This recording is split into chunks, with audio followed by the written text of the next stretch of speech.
ഇന്നെന്താ സ്പെഷ്യൽ?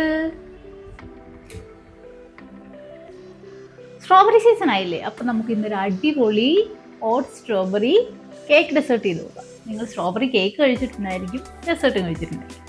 ഇതൊരു വെറൈറ്റി ഡിഷാണ്, പ്രത്യേകിച്ചും കിഡ്സ് സ്പെഷ്യൽ. അപ്പം ചെയ്യാം. Okay, come on.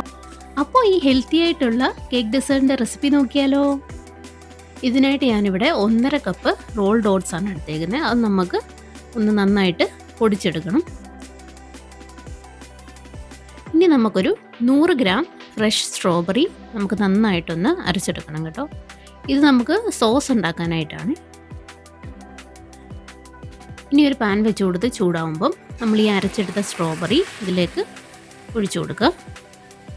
ഇനി നമുക്കിതൊന്ന് നന്നായിട്ട് കുറുക്കിയെടുക്കണം. അപ്പോൾ ഇതൊന്ന് നന്നായിട്ട് തിളച്ച് വന്നിട്ടുണ്ട് ഇപ്പം. ഇനി ഇതിലേക്ക് നമുക്കൊരു 1/2 കപ്പ് പഞ്ചസാര ആഡ് ചെയ്ത് കൊടുക്കാം. ഇതിനി നമുക്ക് നന്നായിട്ട് ഇളക്കി കൊടുക്കണം. ഇപ്പോൾ നമ്മുടെ സോസ് ഇവിടെ റെഡി ആയിട്ടുണ്ട്. ഈ ഒരു കൺസിസ്റ്റൻസി മതി. ഇതൊന്ന് മാറ്റി വെച്ച് കൊടുക്കാം. ഇനി നമുക്ക് പൊടിച്ചെടുത്ത ഓട്സ് നന്നായിട്ടൊന്ന് അരിച്ചെടുക്കാം. ഇതിൻ്റെ കൂടെ ഞാനൊരു 1/2 ടീസ്പൂൺ ബേക്കിംഗ് പൗഡർ കൂടെ ആഡ് ചെയ്യുന്നുണ്ട്. ഇത് നന്നായിട്ടൊന്ന് അരിച്ചെടുക്കണം. ഇത് ഓട്സ് ആയതുകൊണ്ട് ഇതിൽ ലാസ്റ്റിൽ കുറച്ച് തരി ഇങ്ങനെ വരും. അത് നമുക്ക് ആവശ്യമില്ല. ഇനി ഇതിലേക്ക് നമുക്ക് ഒരു മുട്ടയുടെ വെള്ളം കൂടെ ആഡ് ചെയ്ത് കൊടുക്കാം.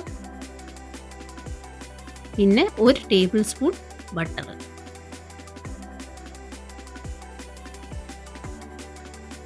ഇനിയൊരു 1.5 ടേബിൾ സ്പൂണോളം കണ്ടൻസ് മിൽക്കാണ്. ഇനിയൊരു 1 ടീസ്പൂൺ വാനില എസൻസ് കൂടെ ഞാൻ ആഡ് ചെയ്ത് കൊടുക്കുന്നുണ്ട്. ഇനി ഇതെല്ലാം കൂടെ നമുക്കൊന്ന് നന്നായിട്ട് ഇളക്കി കൊടുക്കാം. ഇനി ഇതിലേക്ക് കുറച്ച് പാല് ആഡ് ചെയ്ത് കൊടുക്കണം. ഞാനിവിടെ ടോട്ടൽ 1 കപ്പ് പാലെടുത്തിട്ടുണ്ട്. അത് 2 ബാച്ചസ് ആയിട്ടാണ് ഞാൻ ആഡ് ചെയ്ത് കൊടുക്കുന്നത്, ഒന്നിച്ചല്ല. ഇനി അടുത്ത ബാച്ച് ആഡ് ചെയ്ത് കൊടുക്കാം. ഇങ്ങനെ ആദ്യം കൈകൊണ്ട് നമുക്കൊന്ന് നന്നായിട്ട് മിക്സ് ചെയ്ത് കൊടുക്കാം. ഇനി നമുക്കൊരു ബീറ്റർ ഉപയോഗിച്ച് നന്നായിട്ടൊന്ന് ബീറ്റ് ചെയ്തെടുക്കണം. അതിങ്ങനെ ബീറ്റ് ചെയ്യുമ്പോൾ നമ്മുടെ ബാറ്റർ ഒന്ന് സോഫ്റ്റ് ആവും. ഇത് ഓട്സ് ആയതുകൊണ്ട് കുറച്ച് കട്ടിയായിരിക്കും. ഇനി ഇതിലേക്ക് 1 ടേബിൾ സ്പൂൺ കണ്ടൻസ് മിൽക്ക് കൂടെ ഞാൻ ആഡ് ചെയ്യുന്നുണ്ട്, കുറച്ചുകൂടെ മധുരം കിട്ടാൻ വേണ്ടിയിട്ടാണ്.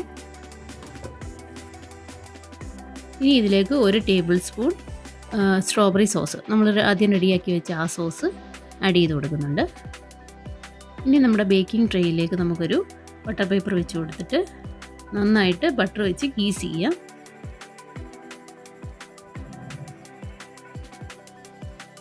ഇനി നമുക്ക് നമ്മുടെ ബാറ്റർ ഇതിലേക്ക് ആഡ് ചെയ്ത് കൊടുക്കാം.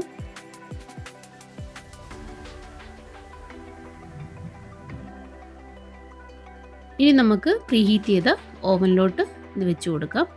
ഞാനിവിടെ ഒരു 175 ഡിഗ്രിയിൽ ഒരു 25 മിനിറ്റാണ് ഇതൊന്ന് കുക്ക് ചെയ്യാനായിട്ട് വെക്കുന്നത്.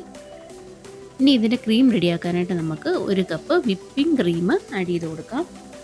പിന്നെ ഒരു 1/2 കപ്പ് പഞ്ചസാര പൊടിച്ചത്, പിന്നെ ഒരു 1 ടേബിൾ സ്പൂൺ നമ്മുടെ സ്ട്രോബെറി സോസ്. ഇത്രയും കൂടി ഇട്ട് നമുക്ക് നന്നായിട്ടൊന്ന് ബീറ്റ് ചെയ്തെടുക്കാം. ഞാനിവിടെ ആർട്ടിഫിഷ്യൽ കളർ ഒന്നും ചേർക്കുന്നില്ല കേട്ടോ. ഇപ്പോൾ ഇത് നമ്മുടെ കേക്ക് ഇവിടെ റെഡി ആയിട്ടുണ്ട്. ഇനി ഞാൻ ഇതിൻ്റെ ഈ ടോപ്പ് ലെയർ ഒന്ന് കട്ട് ചെയ്ത് മാറ്റുവാണ്.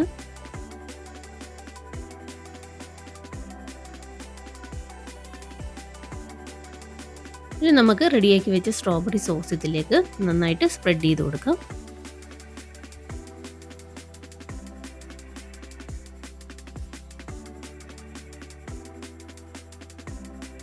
ഇനി നമുക്ക് ആ കട്ട് ചെയ്ത് വെച്ച ടോപ്പ് ലെയർ വീണ്ടും വെച്ച് കൊടുക്കാം. ഞാനിത് പ്ലേറ്റിലോട്ട് വെക്കുന്ന സമയത്തൊന്ന് വീണ് ഒന്ന് പീസായിപ്പോയി, അതുകൊണ്ടാണ് ഇങ്ങനെ ജോയിൻ ചെയ്ത് വെക്കുന്നത്.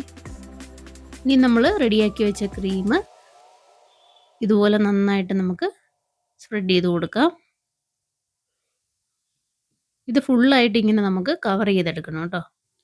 നമ്മുടെ ഈ ക്രീം ചെറിയൊരു ലൂസായിട്ടാണ് ഇരിക്കുന്നത്. ഒരുപാട് നമ്മുടെ നോർമൽ കേക്ക് പോലെ അത്ര ഫ്ലഫി ആയിട്ട് ഇരിക്കുമല്ല. ഇപ്പോൾ കുറച്ച് സ്ട്രോബെറി ചോപ്പ് ചെയ്തും കൂടെ വെച്ച് നമുക്ക് നന്നായിട്ട് ഗാർണിഷ് ചെയ്തിട്ടുണ്ട്. അപ്പോൾ നമ്മുടെ അടിപൊളി നാച്ചുറൽ ഇൻഗ്രീഡിയൻറ്റ് വെച്ച് മാത്രം ചെയ്ത കേക്ക് ഡെസേർട്ട് ഇവിടെ റെഡിയായി. അപ്പോൾ ട്രൈ ചെയ്ത് നോക്കിയിട്ട് റെസിപ്പി ഇഷ്ടപ്പെട്ടെങ്കിൽ കമൻറ്റ് ചെയ്യണേ.